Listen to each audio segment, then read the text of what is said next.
हम मत्ती की इंजिल खोल रहे हैं। मत्ती रचित समाचार उसका 26वां अध्याय, उसके 45 पद से लेकर 56 पद तक हम देखेंगे। मत्ती रचित समाचार उसका 26वां अध्याय, जिनके पास बाइबल में बगल वाला में भूलते हैं, मत्ती की इंजिल उसका 26 अध्याय के 47 से 56 पद तक। यहाँ पे ऐसा लिखा है, वह यह कह ही रहा था कि देखो यहूदा जो 12 में से एक था आया और उसके साथ महायाजकों और लोगों के पुरनियों की ओर से बड़ी भीड़ तलवारें और लाठियां लिए हुए आए। उससे पकड़वाने वाले ने उन्हें यह बता दिया था कि जिसको मैं चूम लूं वही है, उसे पकड़ लेना। और तुरंत यीशु के पास आकर कहा, हे रब्बी नमस्कार, और उसको बहुत चूमा। यीशु ने उससे कहा, हे मित्र, जिस काम के लिए तू आया है उससे कर ले। तब उन्होंने पास आकर यीशु पर हाथ डाले और उसे पकड़ लिया। और देखो यीशु के साथियों में से एक ने हाथ बढ़ाकर अपनी तलवार खींच ली और महायाजक के दास पर चलाकर उसका कान उड़ा दिया। तब यीशु ने उससे कहा, अपनी तलवार काठी में रख ले, क्योंकि जो तलवार चलाते हैं वे सब तलवार से नाश किए जाएंगे। क्या तू नहीं समझता कि मैं अपने पिता से विनती कर सकता हूँ और वो सरदूतों की 12 पलटन से अधिक मेरे पास अभी उपस्थित कर देगा? परंतु पवित्र शास्त्र की वे बातें कि ऐसा ही होना अवश्य है क्योंकर पूरी होगी। उसी घड़ी यीशु ने भीड़ से कहा, क्या तुम तलवारें और लाठियां लेकर मुझे डाकू के समान पकड़ने के लिए निकले हो? मैं हर दिन मंदिर में बैठकर उपदेश दिया करता था और तुमने मुझे नहीं पकड़ा। परंतु यह सब इसलिए हुआ कि भविष्यवक्ताओं के वचन पूरे हों। तब तब चेले उसे छोड़कर भाग गए। आइए हम लोग प्रार्थना। प्रेम परमेश्वर, हम तेरे वचन की ओर इस वक्त हम मुखातिब हो रहे हैं और जो भी तू अपनी बातों को कहना चाहता है, बहुत कम समय में तू इस सारी बातों को हमारे बीच में मध्य में रख पिता, ताकि हम अपने जीवन को तेरे इच्छा अनुसार हम लोग जी सके, कर सके, चल सके। यही तुझसे विचार मांगते यीशु मसीह के मीठे पवित्र नाम में मांगते सुनो। क्या बड़ी कृपया बैठ जाए।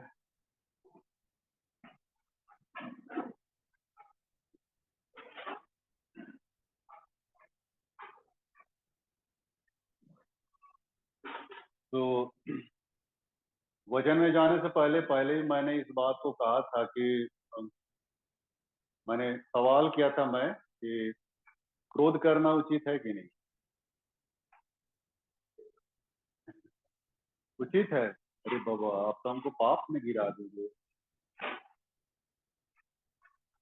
और उचित है मतलब नहीं उचित है। चलिए, सपना और सविता को 5/10 नंबर मिलता। और कोई बोले? दोनों चीज है। हाँ, चलिए, इनको 10/10 मिल गया। आप लोगों को 5/10 मिला, इनको 10/10 में दोनों चीज है ना? फिर पूछते हैं, नहीं घृणा करना उचित है कि नहीं?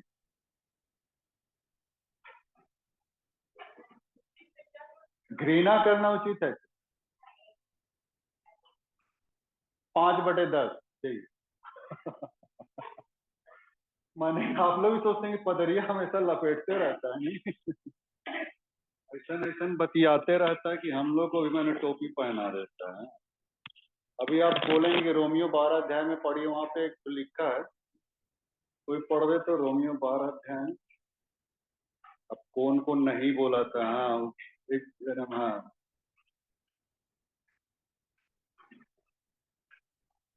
17 पर। नहीं नहीं नहीं, अरे कहाँ चला, हेरा आ गया, देखिए। हाँ? कहीं हेरा आ गया। लिखा हुआ है कि बुराई से घृणा करो, लिखा है कि नहीं? तो कौन कौन बोला था? 9। हाँ, कितना में? 12 का 9 में ना? हाँ हाँ, बुराई से घृणा। तो आप लोग बोलते हैं कि नहीं करना चाहिए, यहाँ तो बाइबल बतला रहे घृणा करो।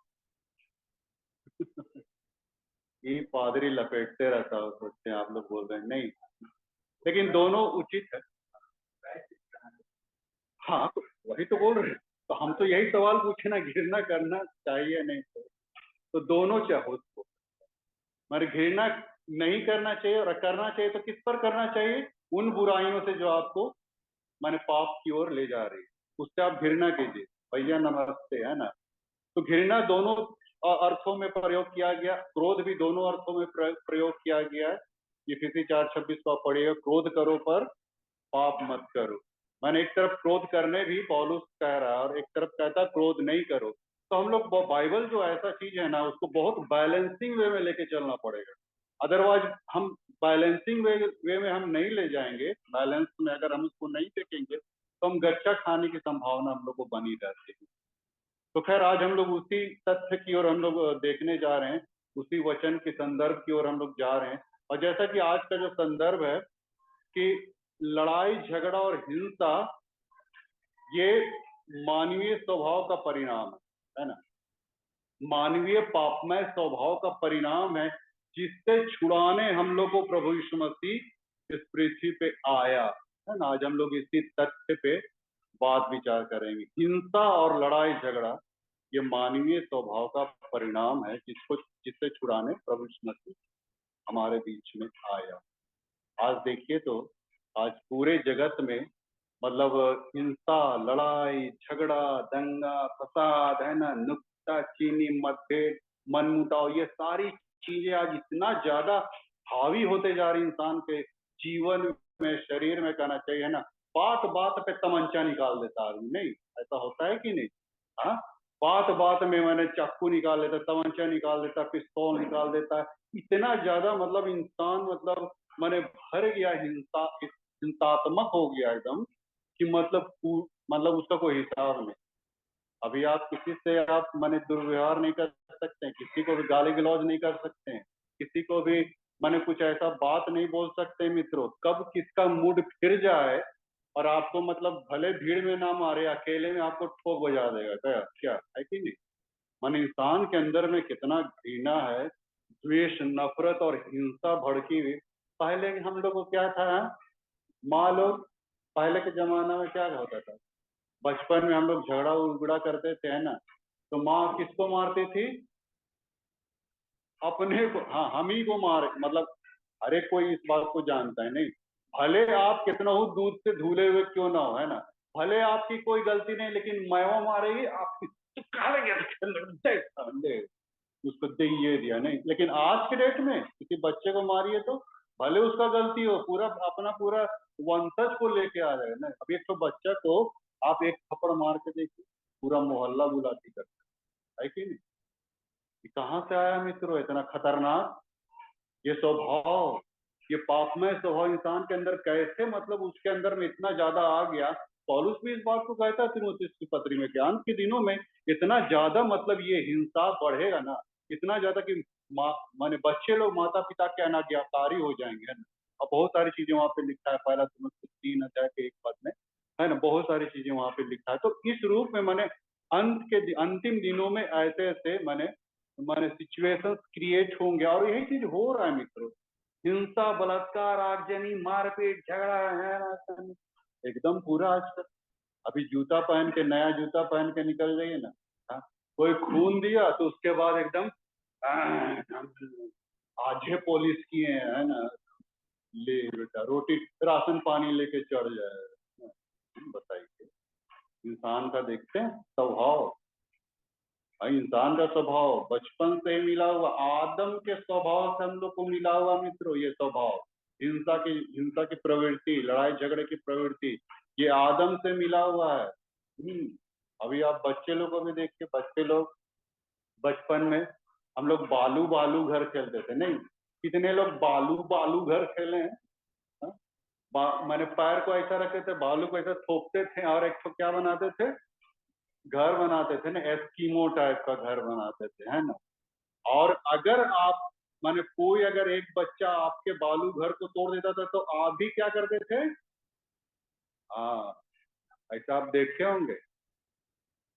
एक बच्चा अगर दूसरे बच्चे के बालू के घर को तोड़ दिया तो दूसरा बच्चा भी तब तक चैन से नहीं बैठेगा जब तक कि वो पहले बच्चे के बालू के घर को, हाँ, तो ये बदले की भावना कहाँ से आएगी?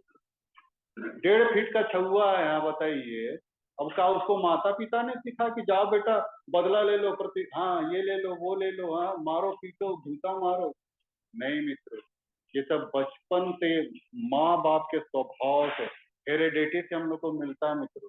ये आदम के स्वभाव से वंशानुगत आते चला गया है। इसलिए तो दाऊद कहता है कि मैं माता के गर्भ से ही पाप से जन्म लिया। वो कहता है माँ के गर्भ से ही, माने माता पिता का जो ब्लड है, उसका जो स्पर्म है वो बच्चे पे आ जाता है, और वही चीज मतलब वो पापमय स्वभाव उसके अंदर में आ जाता है। ऐसा हम लोग नहीं समझे कि जब बच्चा बड़ा होता है तब हिंसात्मक होता है, नहीं, बचपन से ही उसके अंदर में वो चीज माने आ जाता है, और वही चीज डेवलप होते चले जाता है, और तब वो मतलब गुनाह और पाप के रास्ते, हिंसा के रास्ते में उसको माने ले जाता है।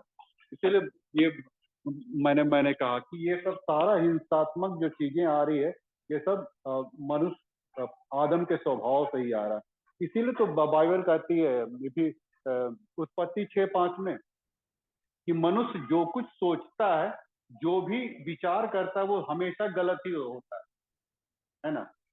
हिंसा की बात तो बाद की बात है, लेकिन उससे पहले अपने दिमाग में भी वो चीज ले आता है ना, कैसे हिंसा की जाए, कैसे मारपीट की जाए। इसलिए बाइबल ये बतला रही उत्पत्ति 6:5 कि मनुष्य अगर सोचता भी है तो गलत ही सोचता है। मतलब हिंसा करने का जो भावना जो है, कहाँ पे पहले जन्म लेती है? यहाँ पे दिमाग में, यहाँ पे आ रही, दिमाग में आ रही, और यहाँ से फिर वो माने क्रियान्वित हो रहा है, फिर जाके हम उसको माने अगला को हम लोग मतलब पछाड़ते हैं, या फिर उसको मतलब हम लोग ये डिस्ट्रॉय करने की कोशिश करते हैं। तो सारा चीज यहाँ पे वो सारा कुछ वो खाका बनता है ना, वहां पे सारा चीज प्लानिंग सेट होता है, प्लानिंग यहीं से सारा कुछ शुरू होता है मित्रों, तब उसके बाद हिंसा का रूप लेता है। इसीलिए तो प्रभु ने क्या कहा, पुराने नियम में लिखा कि तुम हत्या ना करना, लेकिन नए नियम में क्या लिखा है? अगर अपने भाई पे हाँ क्रोध भी करे तो वो हत्या के बराबर। बताइए, भले हम हत्या नहीं कर रहे हैं, किसी का मर्डरर हम नहीं है, मर्डर नहीं किए हैं, लेकिन बाइबल ये कहती है कि अगर तूने उस पर क्रोध भी किया, गुस्सा भी किया, तो ये हत्या के बराबर।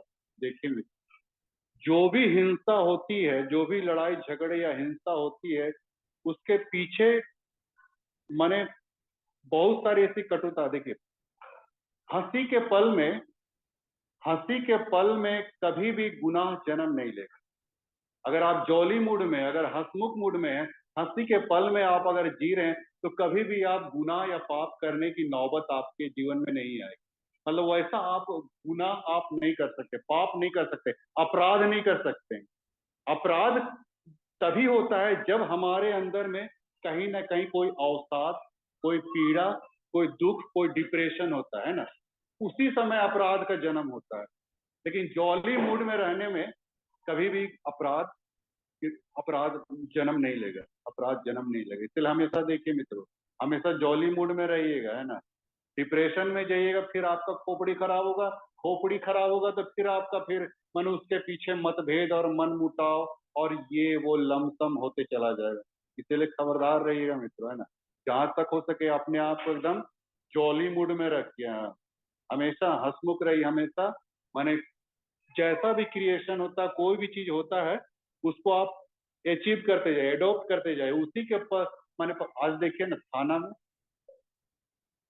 थाना में जानते हैं आप, FIR अपराध, हाँ गुनाह अपराध, वहां जो FIR की जाती है वहां पे 3 चीज जरूर होता है। 3 में से एक होगा या फिर 2 होगा या तीनों होगा, जर जोरू और ये जमीन।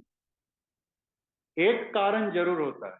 अब हर अपराध के पीछे एक कारण आपको जरूर मिलेगा, जर जोरू और जमीन। जर मतलब पैसा, जोरू मतलब नारी, और जमीन मतलब प्रॉपर्टी, ये प्लॉट। माने 3 में से एक जरूर कारण रहेगा किसी भी अपराध के उस संज्ञान में जो आता है, वो एक कारण या एक धारा जरूर रहेगा, ये एक कारण जरूर रहेगा, जर जोरू या जमीन, या फिर दोनों रहेगा या फिर तीनों रहेगा। लेकिन हर अपराध के पीछे ये 3 में से एक कारण रहता है।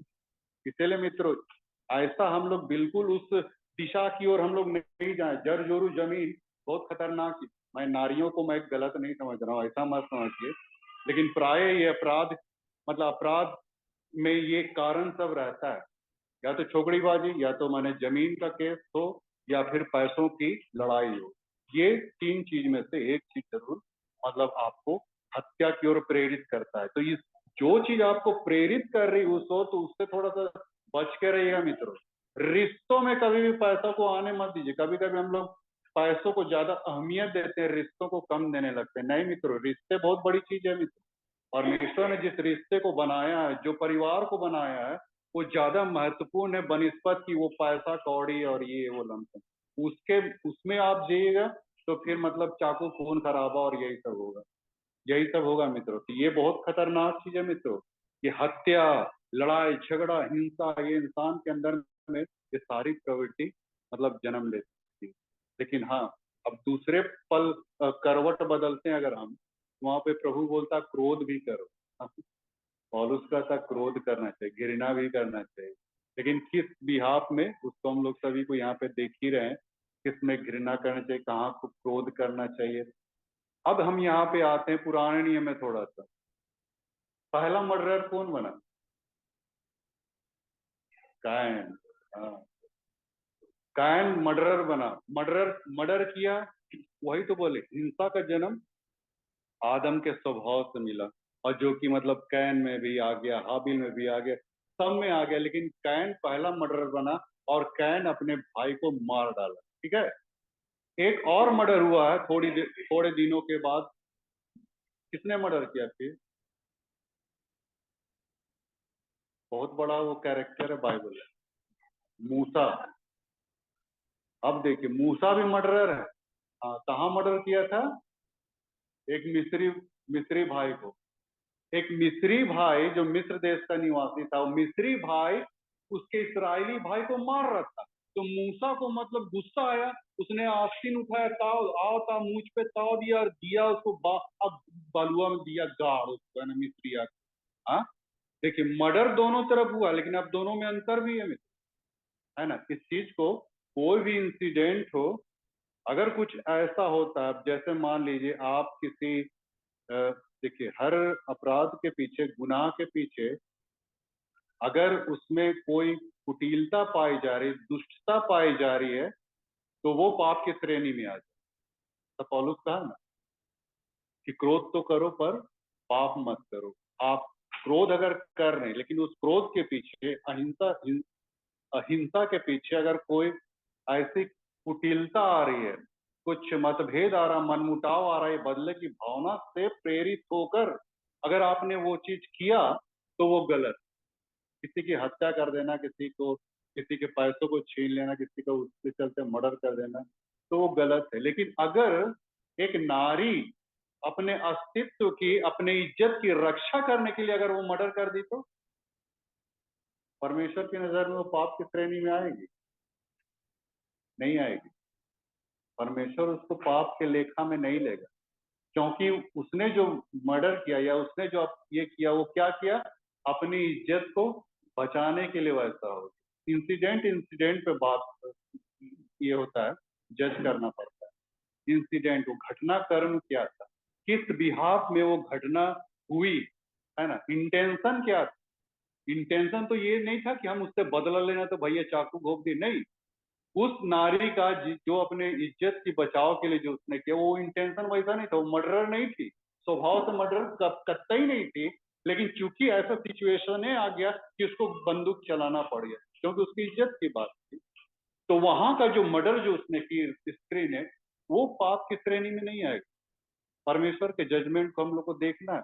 यहाँ मैं इसलिए क्यों कह रहा हूँ, यहाँ पे भी अगर कैन के मर्डर को और मूसा के मर्डर को कंपैरिजन कीजिएगा, तो दोनों में एक अंतर आ रहा। हालांकि मूसा को भी हम सही नहीं मान रहे, है ना, मूसा को भी हम सही नहीं मान रहे हैं। लेकिन यहाँ पे फिर भी देखिए कि कैन जो मर्डर किया, वो मर्डर किस बात पे किया था? कि हाबिल को परमेश्वर बहुत ज्यादा मानता है, नहीं, बहुत ज्यादा तवज्जो देता, माने जेलसी की भावना। कैन के अंदर में क्या था? जेलसी की भावना थी। हाँ, जेलसी की भावना थे। लेकिन मूसा के अंदर में जो भावना थी, इंटेंशन था, वो क्या था? इसराइलियों को छुटकारा देने का था, है ना। वो इसी भाव से ना मारा। हालांकि फिर मैं कह रहा हूँ, उसके मर्डर को हम कभी भी प्रोमोट नहीं कर सकते कि उसने सही किया। उसका जो तरीका था वो गलत है ना। मूसा का जो तरीका था वो गलत था। वैसा परमेश्वर नहीं चाहता है, नहीं वैसा मैंने करना चाहता है। तो मूसा मूसा का देखिए इंटेंशन दूसरा था। मूसा का इंटेंशन था कि हम कैसे इजरायली समाज को, हमारे अपने परमेश्वर की निज प्रजा को हम कैसे मिस्र की बंधुआई से हम आजाद करें। ताकि मूसा उन हर व्यक्तियों से घृणा करता जो मिस्र देश के लिए, जो जितने मिस्री लोग थे या मिस्र देश के लिए जो काम करते थे, उससे मैंने मूसा को बहुत घृणा था कि हमारे भाइयों को मारता पीटता है, फिरौन सताता है, ये करता वो करता। इसीलिए मैंने वो गुस्सा से मैंने उसको मिस्री भाई को मैंने मार के बालू में सौंप दिया। तो मर्डर दोनों तरफ हुआ है तो, लेकिन इंटेंशन क्या था? एक कैन का जो मर्डर हुआ, कैन जो मर्डर किया, उसका इंटेंशन जेलसी की भावना। मैंने कहा ना, कोई भी हिंसा अगर जेलसी की भावना से हो रहा, मतभेद मनमुटाव और ये की भावना, तो गलत है। लेकिन अगर अच्छे इंटेंशन में अगर कुछ हो गया, हालांकि फिर से मैं कह रहा हूँ कि मूसा को मैं सही नहीं कह रहा हूँ। मतलब आप ये मत समझिए कि पादरी साहब मूसा के मर्डर करने पे सहमत है, मैं सहमत नहीं हूँ। लेकिन फिर भी उनका अगर इंटेंशन अगर मूसा का देखे, तो वो ऐसी विचार लेके वो नहीं था, मर्डरर मर्डरर नहीं था। उसके अंदर एक मैंने अच्छा चीज था कि मैं इसराइलियों को कैसे मैंने आजाद करूं, तो उसका इंटेंशन एक अलग चीज था। तो खैर, अभी हम लोग इस बात पे बातचीत नहीं कर सकते हैं। ये तो हालात बताएंगे कि हम किस रूप में उस हिंसा को हमने जन्म दिया, या फिर कैसे हमने अपने बचाव के लिए या फिर कुछ के लिए। तो वो सारी बातें आपके बाद की बातें हैं। अब महत्वपूर्ण ये है कि इंसिडेंट क्या था, घटनाक्रम क्या है, ये चीज आप उसको आप बाद में कभी किसी दिन, या फिर वैसा सिचुएशन क्रिएट होगा तब। खैर, तो अभी हम लोग यही देख रहे हैं कि हिंसा अहिंसा, इसलिए तो महात्मा गांधी ने भी कहा था अहिंसा परमो धर्म, है ना। ये महात्मा गांधी किससे प्रेरित होकर कहे थे? यीशु मसीह से। बाइबल को बहुत पढ़ते थे मालूम। बाइबल को पहले विदेश में लंदन में बैरिस्टर थे, बाइबल को बहुत पढ़ते थे, और इसीलिए बाइबल से प्रेरित होकर, यीशु मसीह से प्रेरित होकर उसने अहिंसा का मार्ग उन्होंने अपनाया, है ना। हिंसात्मक कभी नहीं हुए, अहिंसा से। अब प्रभु यीशु मसीह भी ऐसे ही था, है ना। प्रभु यीशु मसीह भी ऐसे ही था, उसने भी अहिंसा का मार्ग अपनाया। वो चाहता तो, अभी देखिए गसमनी बाग में जब वहां पे गया, तो वहां पे मैंने यहूदा चारों मैंने अपना सैनिक लेके, फोर्स लेके, यहूदा स्कोर अपना ताकत लेके आ गया, और उसको मैंने ये करने के लिए। पतरसवा तो एकदम आओ न देखा था, तलवार निकाली सर, एक का कनवे उड़ा दिया। नहीं, उल सेनापति का क्या नाम था सैनिक का? मलखुस। हाँ, यूहन्ना में दिया हुआ, और किसी समाचार में नहीं दिया, लेकिन यूहन्ना में दिया है। तलवार कहाँ से? इस हाँ, बोला था ना, तो क्या करने बोला था? हाँ? नहीं, बड़ा अजीब लगता है ना। यीशु मसीह ऐसा काहे बोला कि सारा आम से लेके चलो? भविष्यवाणी, क्या भविष्यवाणी था उसका?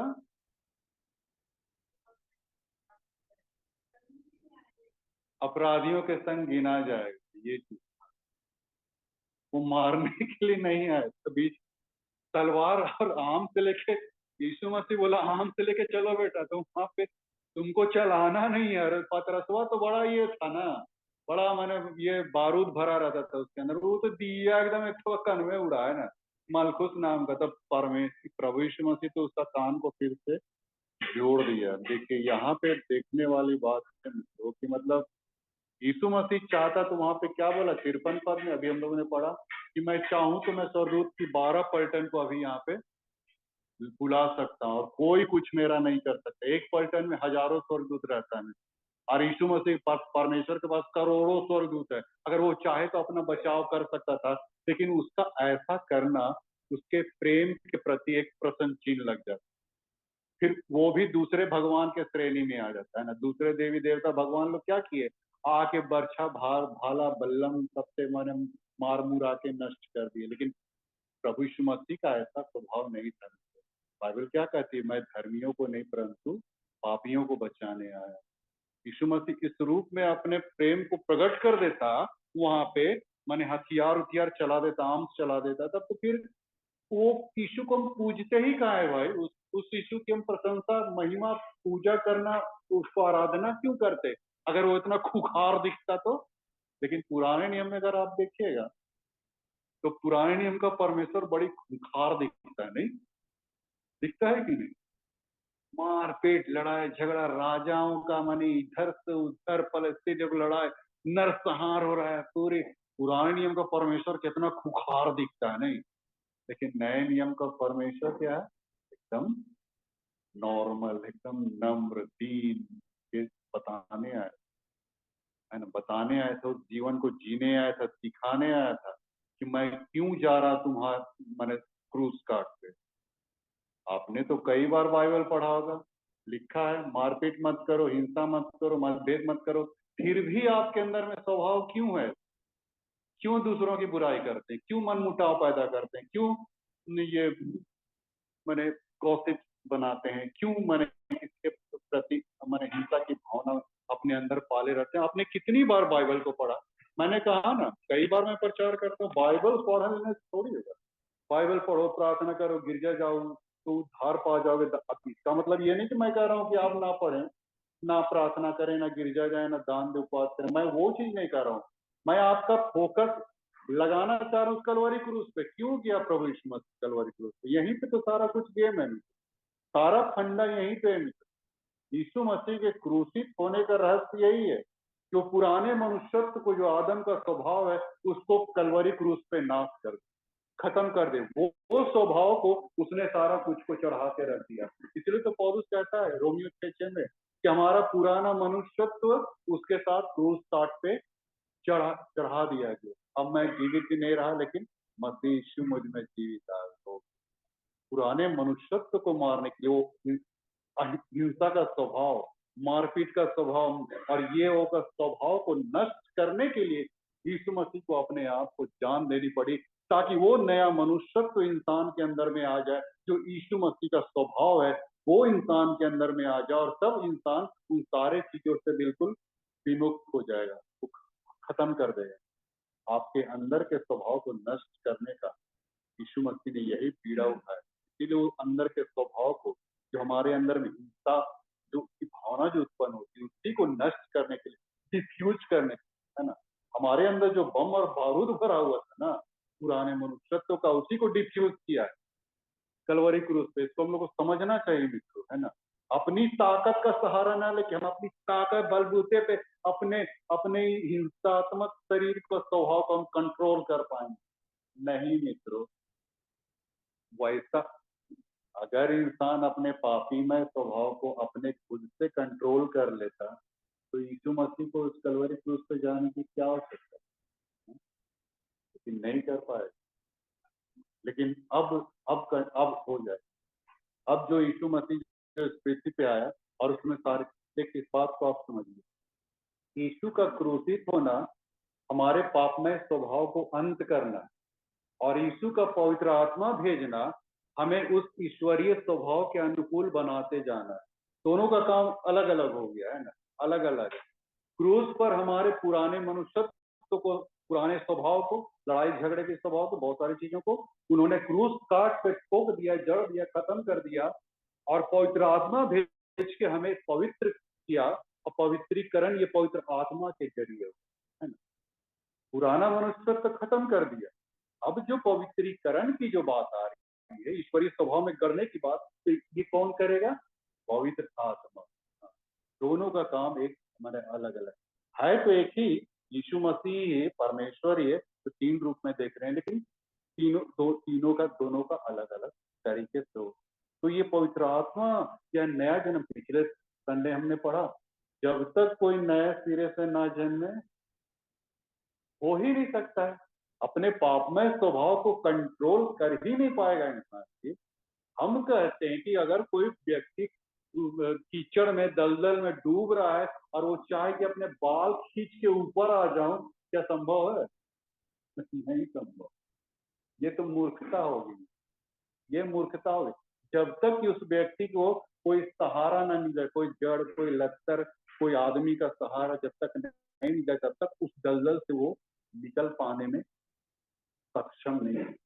ये पाप भी एक दलदल के समान है मित्रों, जिसमें इंसान आकंठ डूबा रहता है, अपने आप से वो निकल नहीं पाएगा जब तक उसको कोई सहारा ना दे। और एकमात्र व्यक्ति है इस पृथ्वी पे जो आपको सहारा देके निकाल सकता है मित्रों, और वो है यीशु मसीह। हाँ, अदरवाइज कोई आपको दुनिया में कोई भी गुरु, महात्मा, देवी देवता, पैगंबर कोई नहीं निकाल पाएगा मित्रों। एक ही सत्य है यीशु मसीह। क्यों ऐसा करेगा? क्योंकि उसने आपके लिए जान दी, आपके गुनाहों के लिए, आपके पाप के लिए उसने जान दी, इसीलिए तो वो निकाल पाता है। मैं इतना जोर शोर से क्यों मैं कह पा रहा हूँ? मेरे अंदर ये हुआ तो एक समय जब मैं दूसरों के लिए बुराई करता था, दूसरों के साथ हिंसात्मक हो जाता था, दूसरों के साथ ये करता था, लेकिन आज बिल्कुल एकदम ये हो गया। अब वो सब चीजें नहीं है, धीरे धीरे परमेश्वर ने उसको कंट्रोल कर दिया। कंट्रोलिंग पावर कहाँ है? सब कुछ ऊपर से है। जो कुछ ऊपर से आता है वही सारा कुछ अच्छे फलों से लदा रहता है। आपको 3:17 में लिखता है, सारा कंट्रोलिंग उसी के द्वारा होता है मित्रों। इसलिए मैं कहना चाहता हूँ मित्रों, कंट्रोलिंग पावर अपने आप से नहीं कि हम अपने ताकत को, अपने इसको, मैंने गुस्सा को कंट्रोल कर दे, नहीं, नहीं हो सकता है। इतना ज्यादा इंसान के अंदर पुराना स्वभाव है जो पल पल में एकदम पलक के झपकते मन निकलता है, उसको आप नहीं कर पाए कंट्रोल, लेकिन यीशु मसीह उसको कंट्रोल कर देता है। कंट्रोलिंग पावर उसके हाथ में है, और उसको जब कंट्रोल करेगा तो आपको एक नए मनुष्यत्व में डालेगा, एक नया विचार, एक नई सोच, सब कुछ को आपको नया नया नया कर देगा। आपके अंदर वो भावना आएगी नहीं कि हम किसी को ठोक दे, पीट दे, ये कर दे, नष्ट कर दे, नहीं, वो सारी बातें वो क्या खत्म हो जाएगी, खत्म हो जाएगी, और एक नए मनुष्यत्व में आपको नए स्वभाव में, ईश्वरीय स्वभाव में वो करते चला जाएगा। ये मतलब परमेश्वर का ऐसा काम है जो उसने किया मित्रों। हाँ, लेकिन अब जैसा कि हम लोग कह रहे हैं कि उसका एक स्वभाव और था, है ना। अब हम ये नहीं कहेंगे यीशु मसीह का स्वभाव मारपीट का था, लेकिन एक स्वभाव ये था उसके अंदर में, जहां कहीं कोई गलत चीज होते देखा था वो क्रुद्ध हो जाता था। आप देखें, कहीं पढ़े, आप देखिए कहीं मरकुस 3 अध्याय में भी, वहां पे भी क्रोधित हो गए। लाजर के कब्र में भी माने वो यीशु के आंसू बहने लगे, वहां पे भी तो क्रोध तो नहीं बोलेंगे। हाँ, यरूशलेम मंदिर में क्रोधित हो गया, है ना, हंटर उठा ले, छोटा उठा ले। हाँ, माने बहुत जगह ऐसी चीजें उनके जीवन में है जहाँ पे अपने गुस्सा को, अपने अपने माने इस स्वभाव को उसने दिखाया मित्र, लेकिन इसलिए दिखाया ताकि वो सारे उन चीजों को मतलब रोकथाम करे। देखिए मित्रों, यदि आपके अंदर में ऐसा क्रोध आ रहा है, मान लीजिए कि कलीसिया में कोई गलत विचारधारा उत्पन्न हो रही है, कोई गलत सोच आ रही, गलत मानसिकता आ रही है, तो आप उसके प्रति यदि आप क्रोधित हो रहे हैं तो आपका जायज है। क्यों क्रोधित हो रहे हैं आप उस जगह पे? क्योंकि उस चीज को रोकना बहुत जरूरी हो जाता है जो लोगों के लिए ठोकर का कारण बन रहा है। व्यक्ति विशेष पर क्रोध मत होइए, हिंसात्मक व्यक्ति विशेष पर मत होइए, लेकिन उस बात पे होइए जो सोच उभर के सामने आ रहा, सोच पे आप ये सोच को आप मतलब मारिए, उस सोच को, उस विचारधारा को, उस मानसिकता को जो कलीसिया में फूट और विभेद उत्पन्न हो सकता है, उस सोच को आप मारने का व्यक्ति विशेष के ऊपर हमला मत कीजिए, वो गलत है। प्रभु यीशु मसीह का स्वभाव ऐसा नहीं था। व्यक्ति विशेष, फरीसी शास्त्री लोग की सोच भी जब उत्पन्न होती थी तो यीशु मसीह क्रुद्ध हो जाता था, गुस्सा जाता था एकदम, और सबको मैंने मैंने डांट डपट भी देता था। वो ऐसा क्यों करता था? इसलिए करता था ताकि कलीसिया मैंने सही रूप से चले, बने, है ना। किसी को विनष्ट करने के लिए वो क्रोधित नहीं होता, लेकिन एक अच्छा चीज को क्रिएशन करने के लिए। यदि आपका क्रोध, यदि आपकी गुस्सा, यदि आपका क्रोध किसी चीज को क्रिएशन करने के लिए हो रही है तो एक सही चीज है। लेकिन अगर वो गलत गलत ये मैंने डिस्ट्रक्टिव, मतलब उसको क्या बोलेंगे, कंस्ट्रक्टिव एक होता है और एक डिस्ट्रक्टिव होता है। डिस्ट्रक्टिव तौर पे आपको गुस्सा, क्रोध और हिंसात्मक नहीं होना है मित्र। लेकिन हाँ, अगर वो किसी सोच और कोई विचारधारा ऐसी उत्पन्न हो रही है जिसके चलते किसी की भावनाओं को ठेस पहुंच सकती है, कलीसिया को ठेस पहुंच सकती है, तो वैसा अवस्था में आप मैंने हम भी हो जाते हैं मित्रों। हमको भी प्रभु ये 2 स्वभाव दिया। पहले तो ये था, पहले का स्वभाव था, लेकिन अभी भी 2 स्वभाव अभी भी आता है। माने जहां हम देखते हैं कुछ गलत सलत होने लगता है तो हम माने माने एकदम राशन पानी लेके चढ़ जाते हैं। वो चाहे कितना बड़ा भी अधिकारी क्यों ना हो, है ना, अधिकारी क्यों ना हो, हम माने जहाँ कोई गलत सोच आ रहा है, विचारधारा उत्पन्न हो रही, तो उस जगह पे हम माने उखड़ जाते हैं, खड़ा हो जाते हैं। अब क्या करें, यीशु मसीह का वही बोल रहे, हम ये कंपेयर नहीं कर रहे कि हम यीशु मसीह वैसा टाइप का मत सोचिए, हमारे अंदर घमंड उमंड नहीं है, लेकिन पता नहीं वैसा क्या होता है। तो ये दोनों स्वभाव मेरे अंदर में दिखाई पड़ता है। हम बड़ा नारियल टाइप का आदमी है ना, अंदर से बड़ा मुलायम है। आप लोग एकदम एकदम प्रेम से रहिएगा तो हम प्रेम से बतियाएंगे, जहां मैंने कान पट्टी कीजिएगा तो हमारा भी वैसे ही होने लग जाता है नहीं, वैसा नारी, तो हम लोग को भी नारियल बनना चाहिए। नारियल बनना चाहिए और टमाटर भी बने। हाँ, लेकिन प्याज मत बनी। आप बोलिए अभी ये पूरा निजाम बाजार को यहाँ बड़ा बना लिया है, तीनों चीज में है मित्र। हम ऐसे हवा में नहीं धूपते हैं यार। जैसा कि हमने कहा नारियल बनना चाहिए, मैंने सॉफ्ट भी रहना चाहिए और कठोर जहाँ होना है तो कठोर, जैसा कि यीशु मसीह का भी स्वभाव कठोर। हम टमाटर का है बोले, टमाटर कहाँ से पकता है? अंदर से पकता है, बाहर से नहीं पकता है। हम लोग बाहरी तौर पे अपने आप को हम धर्मी दिखाने की कोशिश ना करें। टमाटर बनिए, आपको परमेश्वर अंदर से पकाएगा। जब तक आपके अंदर के विचारों को, आपकी सोच को नहीं बदलेगा, मैंने कहा ना उद्धार तब तक संभव नहीं जब तक कि आपकी सोच और विचार और मानसिकता में आमूल परिवर्तन न हो जाए, तब तक उद्धार नहीं है। बाहरी तौर तरीकों से आप बदल लें, वो उद्धार नहीं है। आपकी सोच बदलनी चाहिए, आपके विचार बदलनी चाहिए, मानसिकता में ऐसी बातें नहीं आनी चाहिए जो किसी का अहित कर सके। नहीं, खबरदार रहेगा, वही सोच तो आपको खत्म कर दे रही है। वहीं पे आपका उद्धार खत्म हो जा रहा है। बाहरी तौर पे कितना भी हम लांग लपेट करके है ना धर्मी बन जाए है ना, उससे कोनो मतलब नहीं है परमेश्वर को, है ना। अंदर से, इसीलिए बोले टमाटर अंदर से पकता है, तो पहले आपको अंदर से पकाएगा, अंदर से सब कुछ ये करे, तब होते होते मैंने बाहर से आपको मैंने पकना शुरू कीजिएगा ना। बात ये टमाटर हो गया। अब प्याज का नाम क्या है? प्याज, प्याज सिर्फ लेयर से घिरा रहता है, लेयर, परत।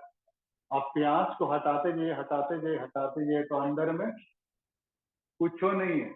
इंसान का जीवन भी ऐसा ही है, सिर्फ ऊपरी तौर से सारे लेयर से भरा हुआ है नहीं।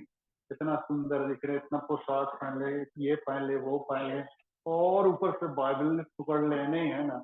ऊपरी तौर से हम लोग प्याज के तौर पे, ऊपरी तौर से बहुत सारे दिखावा, घमंड और ये वो लमसम, लेकिन अंदर हमारा क्या है? हमारी आत्मा एकदम खाली है, मरी हुई। प्याज है हम लोग। ऊपरी तौर से सिर्फ हम लोग सुंदर दिखते हैं, अच्छे दिखते हैं, खोलते चले जाओ तो अंदर कुछ भी नहीं है। तो वैसा प्याज भी नहीं बनना है। टमाटर बनिए, नारियल बनिए, प्याज मत बनिए। तो खैर ये तो हम लोग मैंने यहाँ सब्जी भाजी लेके बैठ गए, लेकिन तब मैं यही कहूंगा मित्रों की हिंसा से कोई काम नहीं होता है। हिंसा के द्वारा हम लोग कभी किसी को बदल नहीं सकते हैं, वो अहिंसा से ही हो सकता है। परमेश्वर ने यही सिखाया मित्रों, वो अहिंसात्मक कभी नहीं हुआ।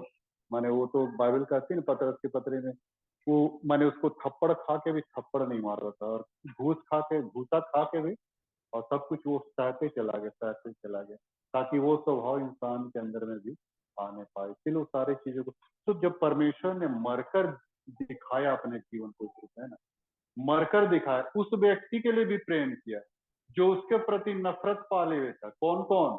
यहूदा इस्करियोती और बहुत सारे लोग जो थे, उनके लिए भी यीशु मसीह ने क्या किया? कलवरी क्रूस पे वहां पे क्या बोला?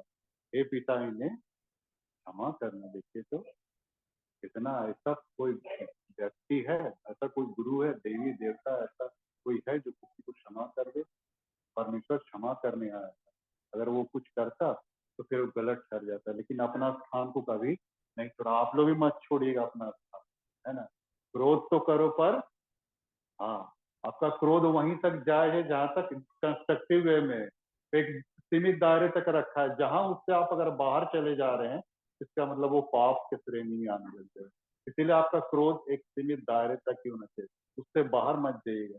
जहां बाहर गए तो फिर वो पाप की श्रेणी में आ जाएगा, तो फिर उसको परमेश्वर पाप समझेगा। तो परमेश्वर देखिए मैंने कैसे अपने प्रेम को प्रदर्शित किया, और जब वो मरकर अपने प्रेम को प्रकट कर सकता है तो हम जीकर क्यों नहीं कर सकते?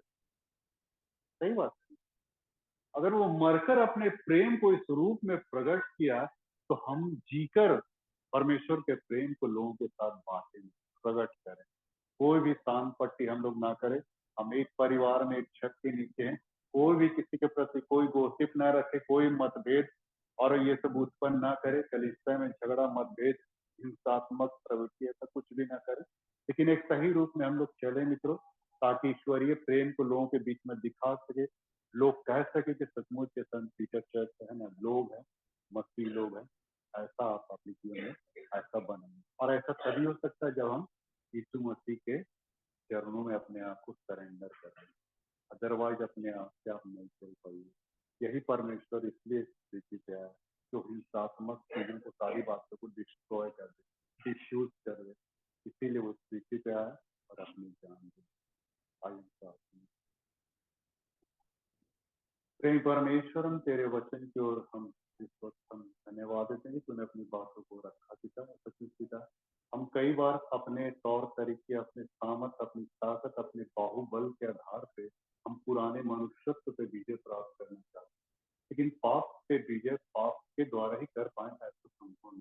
इसलिए तो तूने अपने आप को कलवरी क्रूस पे ले, ताकि उस पुराने मनुष्यत्व को डिफ्यूज करे, और तूने उसको डिफ्यूज किया भी। और तूने एक शर्त रखी, जो कोई मुझ पर अगर विश्वास करता, भरोसा करता, मुझ पर चलता है, तो मैं उसके जीवन को भी एक ऐसा मोल्ड करूंगा, तो एक आदर्श के रूप में खड़ा करूंगा। और यही तूने सारी चीजों को स्वीकृत किया था, और आज भी तू करता था।